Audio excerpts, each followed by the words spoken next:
Welcome to the HR Kyle podcast, your go-to source for insightful discussions on leadership, job searching, and all things human resources. I'm your host, HR Kyle, and each week we dive deep into topics relevant to professionals seeking to elevate their careers and organizations. Whether you're a seasoned leader, a job seeker navigating the ever-changing landscape of employment, or an enthusiast looking to stay ahead of the curve, this is the podcast for you. Join me as we explore practical strategies, share expert insights, and engage in meaningful conversations that empower you to succeed in today's dynamic workplace. So, adjust your headphones and let's dive in.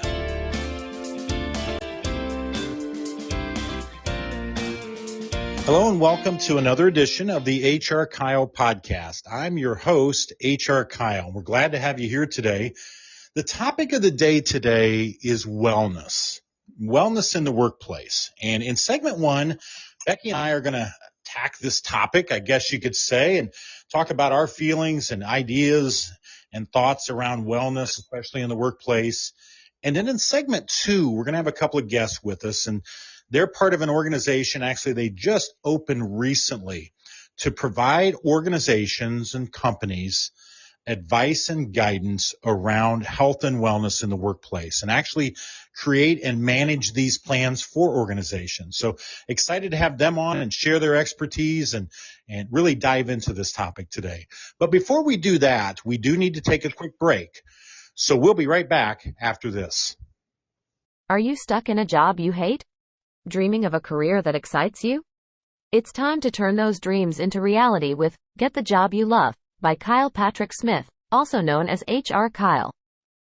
Discover proven strategies to land your dream job, master interviews, and stand out from the crowd.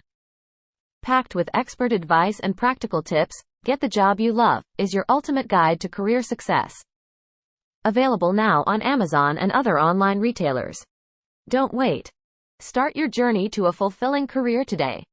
Get the job you love, because you deserve a job you love. And we're back. And the topic of the day today is wellness in the workplace. And today, as usual, I'll be joined by my co-host, HR Kyle Becki. So HR Kyle Becki, welcome back to the HR Kyle podcast. Hi, Kyle. Great topic again. But let's be honest, neither one of us are winning in any wellness awards. I mean, I do have a massage scheduled today, but how do we talk about promoting wellness in the workplace when we struggle with that ourselves? Sometimes, and to be honest with you, Becki, I think we might be a couple of the best candidates to talk about that, because I think a lot of people fall into this same category that we do. They're challenged by a lot of things in their lives and in their work lives and so on that keep them from devoting enough attention to the topic of wellness. So I think we're probably the perfect candidates to talk about it. Great. What are some simple, realistic wellness initiatives that even people like us that are very busy can support in the workplace without feeling like we need to be fitness gurus? Yeah, I think a couple of things. One, and I've been trying to build this into my work schedule, especially lately, is taking a couple of breaks each day for 15 minutes to get away from my desk every hour and a half to 2 hours and take a walk. Get outside, ideally, get some sun, make it a nice vigorous walk. Ideally, I'm changing into some nice walking shoes, and I'm just getting up and around and moving and getting outside and interacting with others and so on. I think that's a key one. And to actually schedule that into your day. And I've tried to make a habit now of blocking off time, especially midday at noon, a half an hour where I can eat a little bit and then take a break. And I think it starts out with just those simple things of saying, I just need to be moving.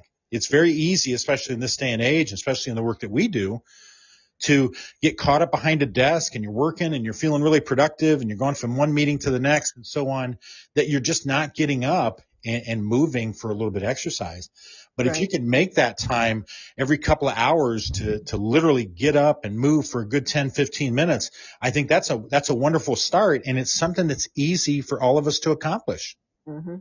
Wonder where that idea came from for you, Kyle. I don't know. I don't remember. Huh.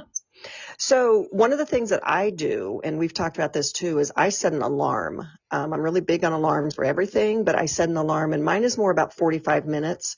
I set an alarm for 45 minutes, and when that alarm goes off, I get myself up and moving. So if I'm working at my school, if I'm at home, I get myself up. I go out, like you said, go outside, get some good vitamin D, but maybe setting an alarm to remind you. Well, and I'll take that one step further because not only are you setting an alarm, but I know you track your steps on your phone. So you're taking your phone with you and Yes, tracking those steps. And that's exactly. something that you keep track of as really kind of a goal to monitor. Hey, I walked 3.1 miles today, or I walked this today. You say Right. that often. Yes. And one of the things I try to do too is I try to wear something that has pockets in it so I can put my phone in my pockets as I'm walking around the school. Yeah, and I love to know how many miles I've walked around the school building during the day. Well, and the other thing that I hear you doing is not only do you set the alarm, but if you've got to go talk, if you've got to talk with someone, a lot of times you'll get up and go talk with them. Or if you've got to, in the school, if you've got to meet with someone, you'll walk around the school to try to find them just to give yourself an excuse to get more steps in. Exactly. Yesterday, kind of went against that. I called 3 students to my office, but generally it'll be, oh, I got to get up and start moving, and I'll just walk around, go down to the cafeteria, see kids, and yep, walk around and get my steps in that way. So again, I think those are the ways that we accomplish this. We build it into our everyday lives. It's part of our routine and part of us getting our jobs done anyways. And it becomes more just a way of life versus, like you say, okay, I've got to schedule this. I've got to get in a car. I've got to drive to the gym. I've got to pack gym clothes. I've got to allow for this much time of drive time. I can only be there for half an hour. There's a lot of complexity there. Right. Where this is, I set an alarm and I get up every 45 minutes and walk a little bit. Right. Or, hey, I've got to go talk to so and so. Well, why don't I just walk, take Right. the couple hundred steps that it takes to get to that person? Which, by the way, we have an elevator, but I do take the steps. Yeah. Not always the elevator too. And then, along with what you were saying, we struggle with once we get home, wanting to. We have dinner. We don't want to get off the couch anymore, so we're getting our exercise during the day and our steps in during the day, and don't have to worry about it when we get home. Well, and I think that's key because we're very intense people. So these days when we're going at it full throttle, we need some downtime in the evening. Yes. There'd Yes. be those that say maybe that's not the best idea, but again, it's got to be practical and it's got to work with your lifestyle and what you're able to accomplish in a reasonable manner. Exactly. So we've talked about the physical health, but we both know there's the mental and emotional as well. Mm. So how can we encourage a holistic approach to wellness in the workplace when we're still, again, trying to figure it out ourselves? Well, I think it's small things. I'll give you an example yesterday and I'm working in the office full time. You come into the office at some point during the day, sometimes just to stop in real quick or to spend an afternoon here. And yesterday was a good example where I burned a candle all day. And that gave me actually a lot of pleasure. It was very relaxing and it provided a great, aroma to the room and so on. So I think sometimes it's picking those small things. The other thing too that helps my mental health is I have my office really decorated. Like I've got our family pictures up and I've got things that I'm interested up around the building and or up around the room. I've got quotes on the wall. I've got things that are important to me and that mean a lot to me. And those things, even up to and including my lava lamp, those are mentally stimulating to me in a very positive way. Right. And some into the office yesterday, you weren't here, but I immediately went into your office and you had the lights out. Yes. And you just had your mood lighting going on, which I love that too. I set my overhead lighting as low as I can, turn on some mood lighting. You had your candle. I'll do music sometimes too when I'm working. So yeah, you definitely have to set that tone in your office space, or even if it's at home. If you work, at home, do the same thing. Well, and another thing I have in my office is a recliner. And there are times when I need to get up out of my office chair and I just sit in that recliner for just a few minutes and relax. That makes a big difference too. Again, it's small things. These aren't major things. These are small things. Well, you know how I love that recliner because I will take my lunchtime nap on that recliner frequently. Exactly. So That's a big yes, difference. It recharges you yeah, for the afternoon. yeah. Well, I think it's probably time for our 10 o'clock, 10:30 walk, isn't it? Yeah, it looks like it is. So we need to take a quick break from this taping. When we come back, we're going to have a couple of guests in the studio today. They're going to talk more about wellness, specifically corporate wellness and some of the things that you can do, some of the services they offer, and how they really dive into the topic from a lot of different perspectives. So I think you're going to enjoy hearing what they have to share. But before we get to them, we do need to take a quick break, talk about some of the things that we're up to here at HR Kyle. So we'll be right back. Greetings, I'm Kyle Smith, and I'm here to offer you a speaking experience that goes beyond the ordinary. With a rich background in leadership, HR, and personal development, I bring a unique blend of expertise and passion to every presentation. Whether it's Leadership Unleashed, well-being at work, or career mastery, I delve into topics that empower individuals and organizations to reach their fullest potential. What sets me apart?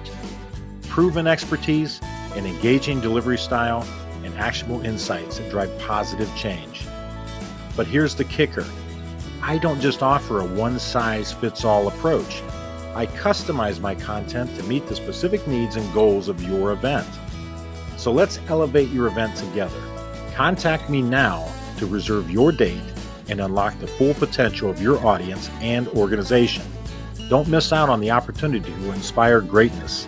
Visit hrkyle.com today.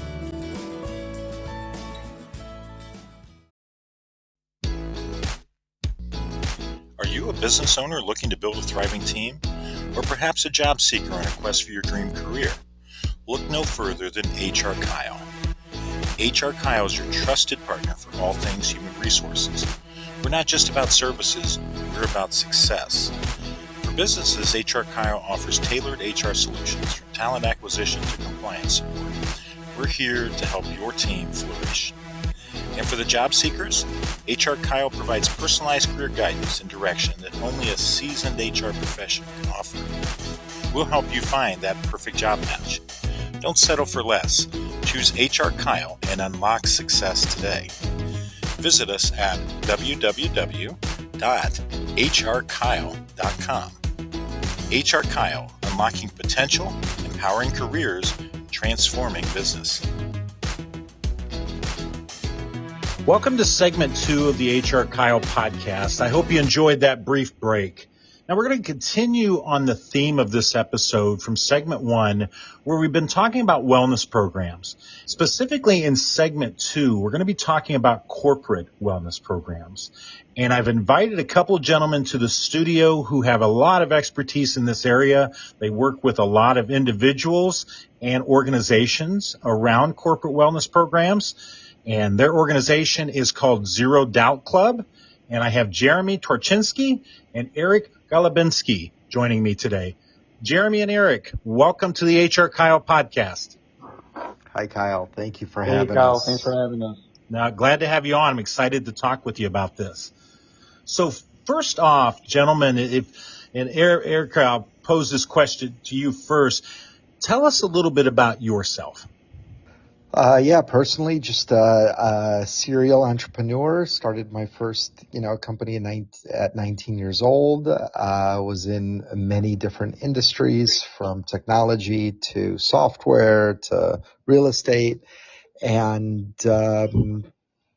personally, just never prioritized my health until I met Jeremy, and long story short, he helped me personally transform mind, body, and soul. And we started Zero Doubt Club together 3 years ago. Lost 70 pounds, gained a lot of muscle. I was recommended to take cholesterol medication, high blood pressure medication, had a CPAP machine diagnosis, etc. All that went completely away in a matter of 6 months. So basically, now helping others do the same, which is such a blessing, and very grateful for it, and very grateful for Jeremy. But that was the spark of me and us starting Zero Doubt Club. Well, Eric, and appreciate you sharing your story, because that was what drew me in.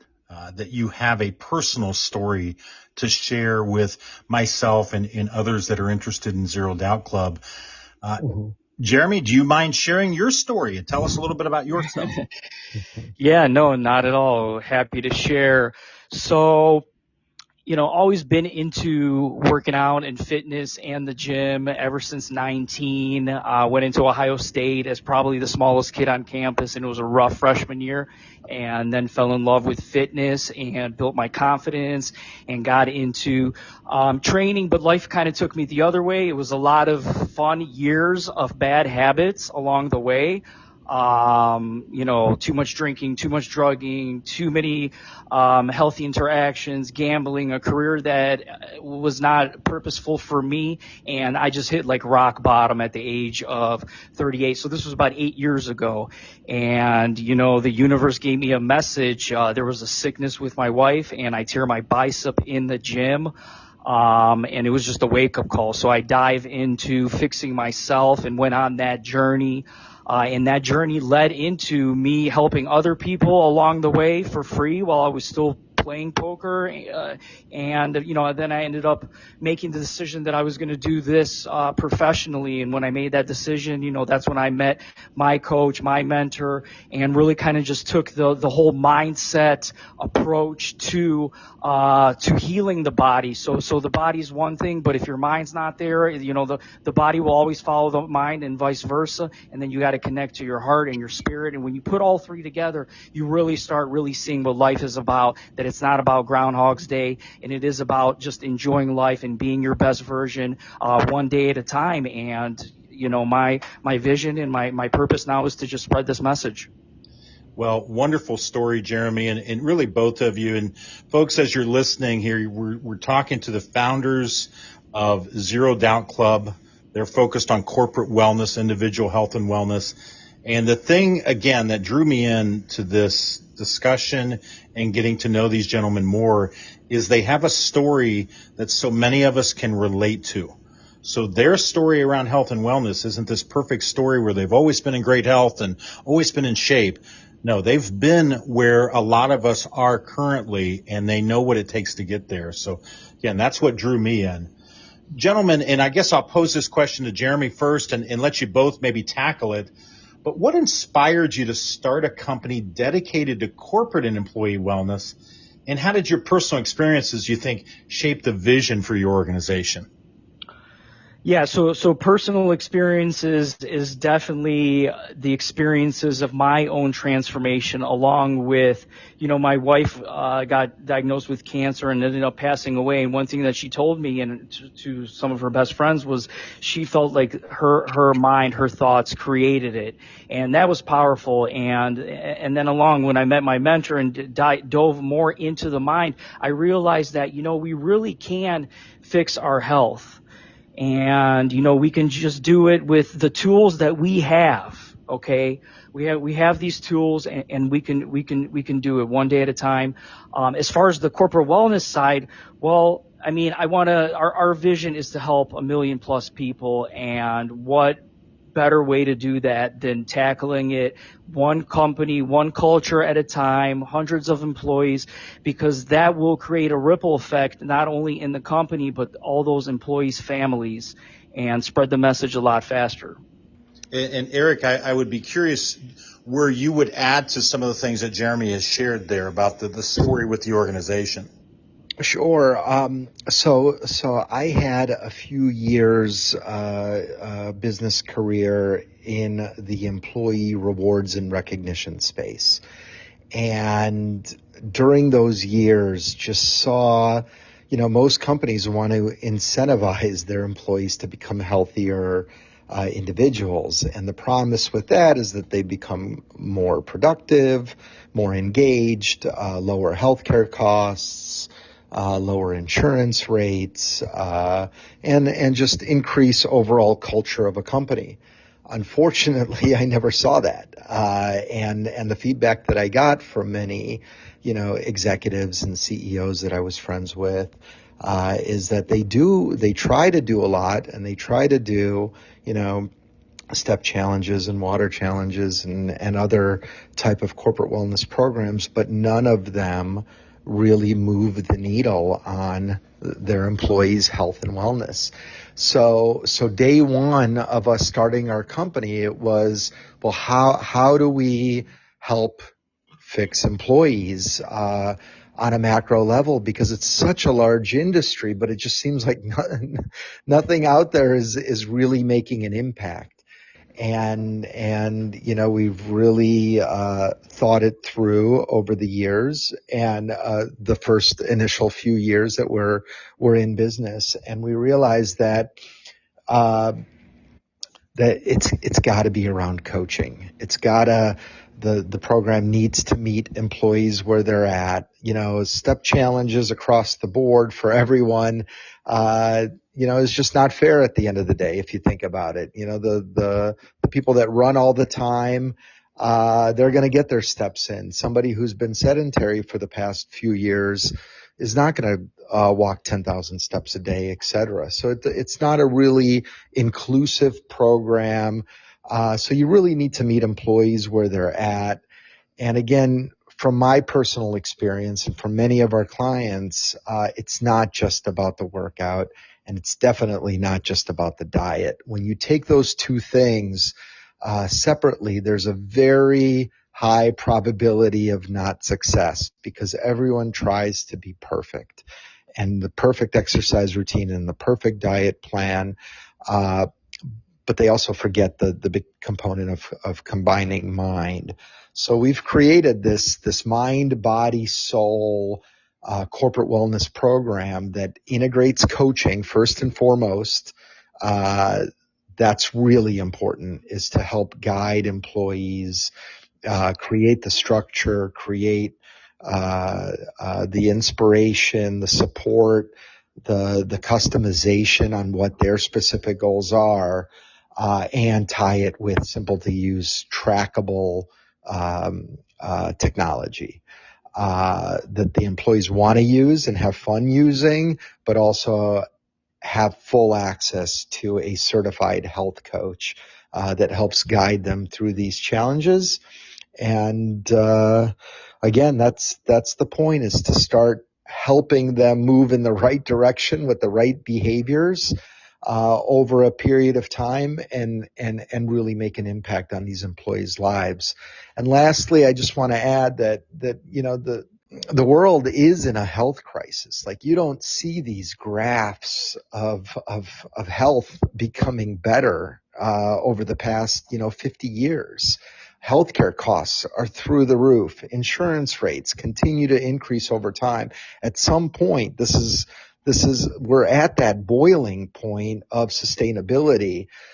You got to do something. The employees spend 70% of their wake up time thinking about work, stressing about work, at work, et cetera.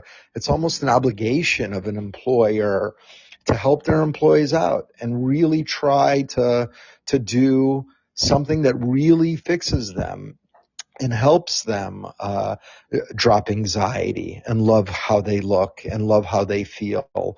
And of course, you'll get the other magical results of productivity and engagement and team camaraderie and whatever else. But you need programs with impact. You can't just generically check boxes. That's not fair to the company. That's not fair to the employees. And we're building that difference maker. Well, gentlemen, and Eric, I love your explanation there, because that really does speak to the challenges that a lot of companies face, that, it's not a one size fits all. They're trying to reach a very diverse audience of employees and make an impact overall. And the other thing, just with both of your responses, is it speaks to your approach through Zero Doubt Club that's personalized to the organization, of course, but you also try to personalize it as much as possible to the individual employee. And as Jeremy said, it really is mind, body, and soul. And Eric, you spoke to that as well, realizing that that's the health and wellness picture. It's really hitting on all three of those areas.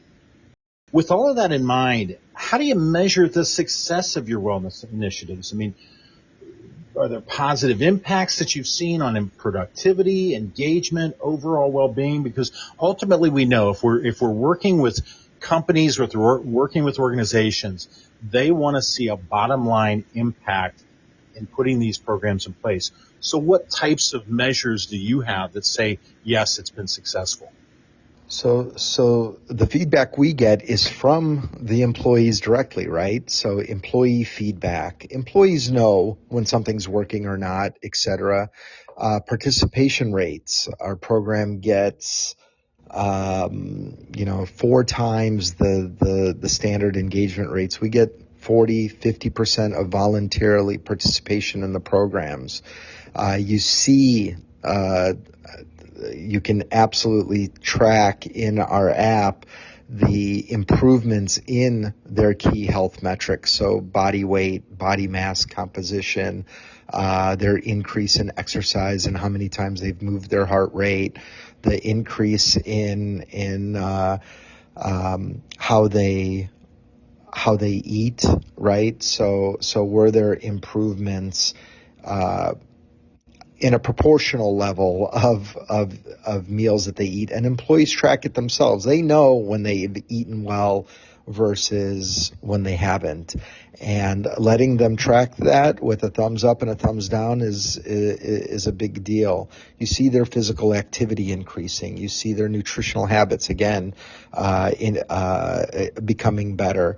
So the app tracks a lot, but at the end of the day, besides the health metrics that we can track, the feedback from the employees is what's key, and leads then to happier, healthier employees. And of course, a healthier, happier employee loves who he is, loves how he looks, loves how he feels, and is more productive. Eric, great explanation there on just how the physical impacts the mental. But I'd ask you further on this, are there specific integrations within your plan that address mental and emotional well-being? Well, mental health could be something as setting a specific goal that just allows you to kind of take a break from, you said it, 70% of our mindset could be in our jobs. And then where's the other 30? The other 30 could be in our family. So what time are you spending for yourself? And if we don't quiet the voices that we have in our head, and I love referring to the Harvard study that was done before the pandemic, that 70,000 thoughts on average we have as human beings. And 85% of those are repetitive. And back then, before the pandemic, 75% of those were negative. So, of course, stress is going to come in. So how do you quiet the mind? How do you step away and create that balance? And we talk through that. The simple answer to that is really creating space for yourself, time for yourself. A lot of people say, I can't meditate. I can't sit and close my eyes for 5 minutes. That's fine. Can you go outside without headphones and do a walking meditation and just concentrate on your breath? The breath is the key to reducing stress, by the way. It's one of the main factors. If you just take some conscious training with your breath, okay, and focus on your breath. Certain times during the day, do some breath holds. Breath holds are amazing. Your stress will be reduced in that moment. And it's always just taking it one moment at a time and working on it, and stress starts to lower. You start becoming more present, more aware. That's how you work on the mental game. And of course you're going to have happier, more productive people when they're not having these same repetitive thoughts. I know, because I'm a perfect example of someone who just kind of always had that same repetitive negative mindset of, I don't even know specifically what those thoughts were because there's so many of them, but I knew it was just like this repetitive negative mindset where now it's just what's in front of you, what are you working on, what's important in your life. Like gratitude, we forget about going into gratitude. Like there's so many things to be grateful for, and yet because life is so busy and we're so focused in our job and our careers and making sure our family and our kids go to school and all that stuff, that we don't even sit and appreciate this stuff. So we practice journaling. I encourage journaling for all of my clients to journal. And again, just even taking that 5-minute walking meditation, trying that 3 times a day, then switching over to a sitting meditation with your eyes closed. You can then observe your thoughts. And then when you start becoming good at observing your thoughts, you realize that they are kind of like clouds. You hear all the meditations say that, watch your thoughts like clouds. Well, eventually you do start seeing that. And then you can say, well, you know what, this thought I'm having like all the time. Can I edit it out of my life? Can I just reduce it to one thought? Maybe think it first thing in the morning, write it down on the paper. Like, this is what I'm worried about. Write it down on the paper, think it once, and then let it go. It's there. Okay, you don't have to go back to that negative thought. So those are just some examples. I mean, I can go on and on. I just want to quickly add to that too. And I've just seen Jeremy work with our clients and help them tackle, personal challenges, provide that emotional support. And that's what's so key. And then provide these tools to manage stress. So he talked about writing a gratitude a list, the things that you're grateful for, your accomplishments list. So I'm kind of giving away a little bit of some of our life coaching, but those have been so key for so many of our clients that come in with the thoughts of, I can't and I shouldn't, and he told me I wouldn't succeed, and this sucks, and politics sucks, and the world sucks, and whatever else. And suddenly they can put 50 things that they're grateful for on a sheet of paper. They can find 50 things that they're proud of that they've accomplished in their life. And they start journaling on a regular basis of what's good in my life, what's not good in my life, and what I love or what do I need in my life. And putting pen to paper has been absolutely magical and transformational for many of our clients and for me personally, that it just, you do start through some work. And again, it's magical work. If you ask me to look back, it doesn't feel like work at all. It feels a little bit like work when it's ahead of you. But looking back, it was nothing to get the magical firing on all cylinders. And by all cylinders, I mean mind, body, and soul. I feel good. I look great. My mindset's good. I'm practicing very high levels of consciousness with gratitude and peace and full faith in the universe. Like, most people do not live that way. And again, that's our forefront, is to prioritize the mental and emotional well-being of our clients. The working out and the food, of course, are important, and they're staples. Getting the mind right, that's when magic happens. Love it. Folks, this is Eric and Jeremy with Zero Doubt Club. Please check them out online. Look at the cool things that they're doing, the impactful things that they're doing. Whether you're a leader in an organization, in a decision maker around health and wellness, or you're an individual that needs to do more and wants to do more around health and wellness, these two gentlemen have created something special here that obviously can have such a profound and positive impact on your life. So please take the time to check them out. You can see why they drew me in. I've spent quite a bit of quality time with both of them, and I appreciate the partnership, and I'm really glad they joined me today. So Eric and Jeremy, thank you so much for joining me today. Thanks, Kyle. Sir. Thank you, Kyle. Yeah, we look forward to having you on our podcast next, right? Well, I'm going to hold you to that then. I'm looking forward to that. Sounds good. Thank you. Yep. Have a great evening. Yeah. Okay. Thank you, gentlemen. And folks, thank you for tuning in to yet another edition of the HR Kyle podcast. Each week we do these episodes, and we appreciate so much your listenership, and so glad you tuned in. And I'll just leave you with these 3 thoughts. Stay focused, stay grounded, and stay tuned.